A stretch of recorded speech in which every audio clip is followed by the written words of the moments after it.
मु मोर मालिका अमृत चैनल को ओडिशावासी को स्वागत करुच्ची। आज आम भविष्य मालिका शास्त्र शुणा प्रभु केमिति अवतार ही आसवे, भक्त मान से किभली भाव में उद्धार करेंगे, ये सब संबंध में भविष्य मालिका कौन उल्लेख रही। चलतु एवं शुणा। आंभे अनंत केशरी रूपेण जात होइबु मनुष्य देहेण, आंभ अवतार हेबा ही जान भकत मानक जीव कषण। आंभ को दर्शन करिवे जाई, आंभ छामुरे थिबे उभा होई। आंभ दर्शने तांको कलमुष विनाश होइब शुणरे शिष्य। हेमंतेण तांको पाशकु जाई आढ़ी सिरिपा समस्तंकु देई। गहन करी पाशरे रखिबु समस्तंक पाप भारा छेदिबु। एठी भविष्य मालिका शास्त्र रे महापुरुष कहउचंती जे आंभे अनंत केशरी रूपेण जात होइबु मनुष्य देहण। ठाकुर एठी महापुरुष माध्यम कहउचंती बा भविष्य मालिका माध्यम कहउचंती मनुष्य देहरे अनंत केशरी रूप में ठाकुर जात हेबे। अवतार हेबा ही जान भक्त मानक जीव कषण। जेतेबेले अवतार हेबो ठाकुर निजे मानव देह धारण करिवे, सेठी ही भक्त मानकर कषण जीव। ठाकुर जेहेतु निजे मानव देह आसिबे तेणु तांको भक्त मानकर कथा से बुझिबे बोली एठी कहउचंती।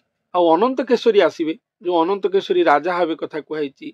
दिल्ली सिंहासन रे अनंत केशरी राजा अभिषिक्त हेबे, से ही पृथ्वी कथा बुझिबे। तेणु दी जन कथा तो भविष्य मालिका शास्त्र रे मु आपण मानक पाखरे उपस्थापन करिछि। दी जन भितरे जण हेले मनुष्य रूप रे जे आसीबे, से मनुष्य रूप रे आसीबे, से मानव रूप रे आसीबे, से अनंत केशरी। आउ जण हेले महामानव रूप रे आसीबे, से स्वयं महाप्रभु श्री जगन्नाथ। ये दी जन अलग अलग, ये जणे नुहंती कस्मिन काले। तो सी मनुष्य रूप रे जन्म नहीं आसीबे, से ठाकुरंकर अंश कलेवर। तांको कोठी नारायण रूप रे वर्णना कराइछि, तांको कोठी अनंत केशरी रूप रे वर्णना कराइछि, तांको प्रभु अच्युतंग रूप रे वर्णना कराइछि, तांको ब्रह्म रूप में वर्णना कराइछि, तांको विष्णु रूप में वर्णना कराइछि, तांको विभिन्न बाटरे तांको वर्णना कराइछि। एठी से कथा को कुआ जाउछि जे अनंत केशरी प्रभु मनुष्य रूप में आसीबे, आ मोर अवतार घटिबो। मोर जेतेबेले अवतार घटिबो सेतिके बेले भक्त मानकर कषण दूर हेबो। आंभଙ୍କୁ दर्शन करिवे जाई, आंभ छामुरे थिबे उभा होई। भक्त माने जाईकी भगवान को पाखरे पहुंचिबे। भगवान जोटी मनुष्य रूप में जन्म नहीं थिबे बा अवतार नहीं थिबे, आंभଙ୍କୁ मानव रूप में दर्शन करिवे, तांको छामुरे उभा होइकी रहिबे। आंभ दर्शने तांको कलमुष विनाश होइब शुणरे शिष्य।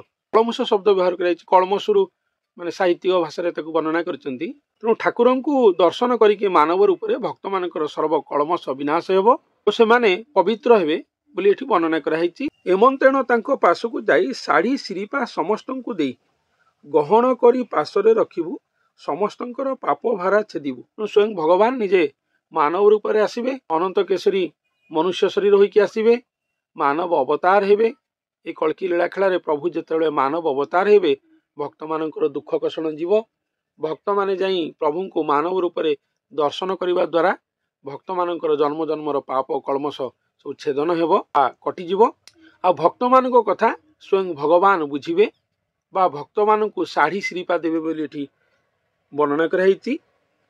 आ साड़ी श्रीपा देई भक्त मानकु निज गहन रे रखिबे बा निज सेवा देबे बोली एठी वर्णना कराइछि। समस्तंकर पाप भार को छेदिबे, छेदिकी भक्त मानकु निज गहन रे रखिबे, साड़ी श्रीपा देकी रखिबे बोली वर्णना कराउछि। तेणु एथु जणा पडुछि जे स्वयं भगवान जेतेबेले मानव देह धरिकी आसीबे, निजर कल्की लीला खेला करिवे, निजर मानवीय लीला खेला करिवे, तेबेले से समस्त भक्त मानकर दुख कषण को नाश करिवे, समस्त भक्त मानकर पाप कलमश को नाश करिवे, समस्त को निज पाद पद्म रे शरण देवे, समस्त को डाकिकी दर्शन देवे। खाली सेतिकी नुहे, ता सहित साड़ी श्रीपा देवे ओ निज निज गहन रे रखिकी निजर सेवा देवे। यही कथा एठारे भविष्य मालिका शास्त्र रे वर्णना कराइछि। तेणु प्रभु अवतार तो नेबे, किंतु तांकु चिन्हिबा जानिबा सबुठ बड़ काठिकर पाठ भविष्य मालिका शास्त्र रे जहाँ वर्णना कराइछि। तेणु से दर्शन माध्यम रे ही निजको परिप्रकाश करिवे। तांको उदय लीला, तांको दर्शन लीला को ही अपेक्षा जहाँ भविष्य मालिका शास्त्र रे सार निर्यास रूप में मालिका अमृत चैनल माध्यम रे आमने आपण मानक पाखरे उपस्थापन ही करियछु। किंतु प्रभु जेबे अवतार नहीं कि सर्वसम्मुख को चली आसीबे, भक्त मानक कथा से सुनिश्चित बुझिबे, भक्त मानकर सर्व दोष को क्षमा करी से निज गहन रे रखिबे, साड़ी श्रीपा देई माने जे जहार सेवा को देई से पाखरे रखिबे बोली एठी वर्णना करछन। दुष्ट दुर्जन म्लेच्छ जन को समूले विनाश करिवे, पृथ्वी को संपूर्ण दुर्जन मुक्त करिवे ए कल्की लीला खेलारे बोली वर्णना कराइछि। तेणु म्लेच्छ संहार पई प्रभुंकर धरापृष्ठरे अवतार, तत्स धर्म संस्थापन पई मध्य प्रभुंकर अवतार, भक्त मानक उद्धार पई मध्य प्रभुंकर अवतार।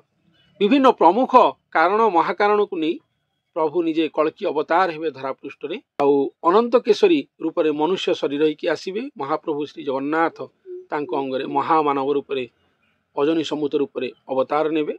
जेबे अवतार लीलाखेला धरापृष्ठरे घटिबो, विश्वव्यापी प्रचार प्रसार घटिबो, समग्र विश्वर खाली आम ओडिशार कि भारतर नुह, समग्र विश्वर भक्त माने जे जोटी थिबे समस्त को प्रभु निज गहन को डाकी जे जार सेवा देवे और से जन्म जन्मर पाप कलमश छेदन करी से मुक्ति मोक्ष देवे। यह ही भविष्य मालिका शास्त्र रे एठारे वर्णना कराई।